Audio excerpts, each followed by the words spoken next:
الحمد للہ رب العالمین وبہ نستعین اما بعد۔ معزز ناظرین السلام علیکم۔ کیا اگر عید کے دن جمعہ آ جائے تو کیا جمعہ نہیں پڑھیں گے؟ ان کے متعلق میں آج مکمل بتاؤں گا، اور عید کی نماز میں کون سی سورت پڑھنے سے زیادہ ثواب ملے گی، اور اللہ کے رسول صلی اللہ علیہ وسلم عید کے دن کون سی سورت پہلی رکعت میں لگاتے تھے اور دوسری رکعت میں، ان کے متعلق میں آج ایک آپ کو مختصر حدیث کی روشنی میں بیان کروں گا۔ اللہ کے رسول صلی اللہ علیہ وسلم کے زمانے میں اگر کبھی عید جمعہ کے دن آ جائے تو عید کی نماز ادا کرنے کے بعد اللہ کے رسول صلی اللہ علیہ وسلم کا معمول یہ تھا کہ اپنے وقت پر جمعہ کی نماز بھی ادا کی جائے گی۔ جمعہ ساقط نہیں ہوتا، بلکہ جمعہ کی نماز اپنے وقت پر ادا کی جائے گی، عید کی نماز اپنے وقت پہ ادا کی جائے گی، کیونکہ جمعہ نص قطعی سے ثابت فریضہ ہے۔ مسلم شریف کے اندر ایک حدیث آئی ہے کہ اللہ کے رسول صلی اللہ علیہ وسلم نے فرمایا عیدین اور جمعہ میں سبح اسم ربک الاعلی اور هل اتاک حدیث الغاشیہ پڑھنا سنت ہے۔ ان کے راوی کون ہے؟ حضرت نعمان بن بشیر رضی اللہ عنہ سے روایت ہے کہ رسول اللہ صلی اللہ علیہ وسلم عیدین اور جمعہ میں سورہ اعلیٰ کی تلاوت کرتے تھے پہلی رکعت میں، اور دوسری رکعت میں سورہ غاشیہ پڑھا کرتے تھے۔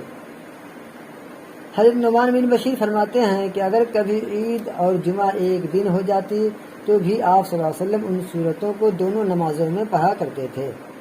اس روایت سے صاف معلوم ہوتا ہے کہ جمعہ کے دن عیدیں واقع ہونے کی صورت میں جمعہ اور عیدین دونوں ادا کرتے تھے۔ دوسری جگہ جو حدیث آتی ہے کہ جن احادیث سے عید کی نماز کے بعد جمعہ پڑھنے اور نہ پڑھنے کا اختیار معلوم ہوتا ہے، اس کی حقیقت واضح ہے۔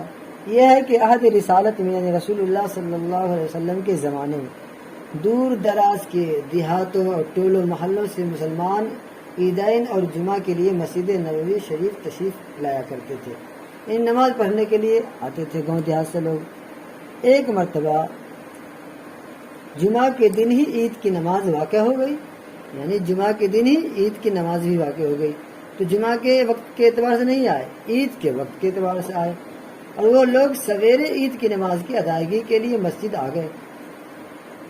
جب نماز عید سے فارغ ہوئے تو رسول اللہ صلی اللہ علیہ وسلم نے ان سے فرمایا کہ تم میں سے جو کوئی جمعہ پڑھے بغیر اپنے گھر واپس جانا چاہے وہ چلا جائے، یعنی کلی اختیار نہیں دیے، اختیار دے دیے کہ تم میں سے جو کوئی جمعہ پڑھے بغیر اپنے گھر واپس جانا چاہے وہ چلا جائے، کیونکہ ابھی جمعہ میں دیر ہے یعنی تاخیر ہے۔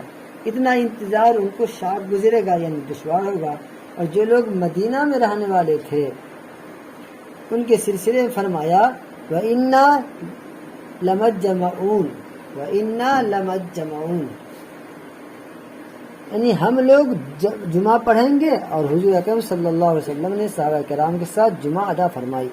لہذا اس اجازت سے مطلق یہ نہیں کہا جا سکتا کہ عید کی نماز سے جمعہ ساقط ہو جاتا ہے۔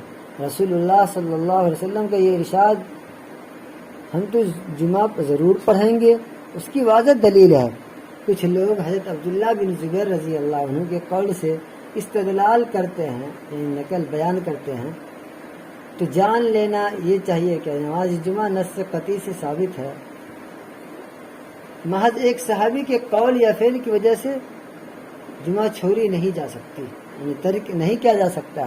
نص قطعی کے لیے اس درجے کی دلیل چاہیے۔ السلام علیکم ورحمۃ اللہ۔